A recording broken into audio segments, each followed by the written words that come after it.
মধ্যপ্রাচ্যে চলমান সংকটের জেরে লেবাননে শুরু হয়েছে ব্যাপক আতঙ্ক ও গণবাস্তুচ্যুতি। ইসরায়েলের টানা বিমান হামলা এবং দক্ষিণ লেবাননের বহু এলাকা খালি করার নির্দেশে হাজার হাজার পরিবার ঘরবাড়ি ছেড়ে রাজধানী বৈরুত ও উত্তরের দিকে ছুটছে। পরিস্থিতি এমন পর্যায়ে পৌঁছেছে যে দেশটিতে প্রায় 10 লাখ মানুষ বাস্তুচ্যুত হতে পারে বলে আশঙ্কা করা হচ্ছে।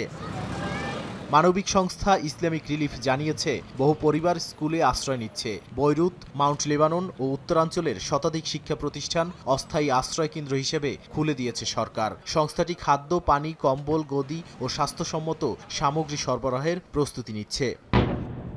এদিকে ইরানের সর্বোচ্চ নেতা আয়াতুল্লাহ আলী খামেনি হত্যার পর উত্তেজনা নতুন মাত্রা পেয়েছে। তার হত্যার প্রতিশোধ হিসেবে ইরান সমর্থিত সশস্ত্র গোষ্ঠী হিজবুল্লাহ উত্তর ইসরায়েলের হাইফা শহরের কাছে রকেট ও ড্রোন হামলা চালানোর দাবি করে। জবাবে ইসরায়েল বৈরুতের দক্ষিণাঞ্চল দাহিয়া ও দক্ষিণ লেবাননে ব্যাপক বিমান ও নৌ হামলা চালায়।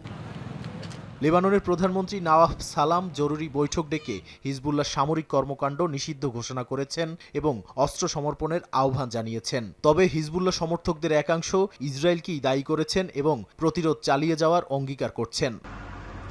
বিশ্লেষকরা বলছেন, 2023-24 সালের যুদ্ধের স্মৃতি এখনও তাজা। সে সময় 4000-এর বেশি মানুষ নিহত এবং লাখো মানুষ বাস্তুচ্যুত হয়েছিল। চলমান সংঘাতে সেই ভয়াবহ পরিস্থিতির পুনরাবৃত্তির আশঙ্কা তৈরি হয়েছে। নাদিম মারজান, সময় সংবাদ।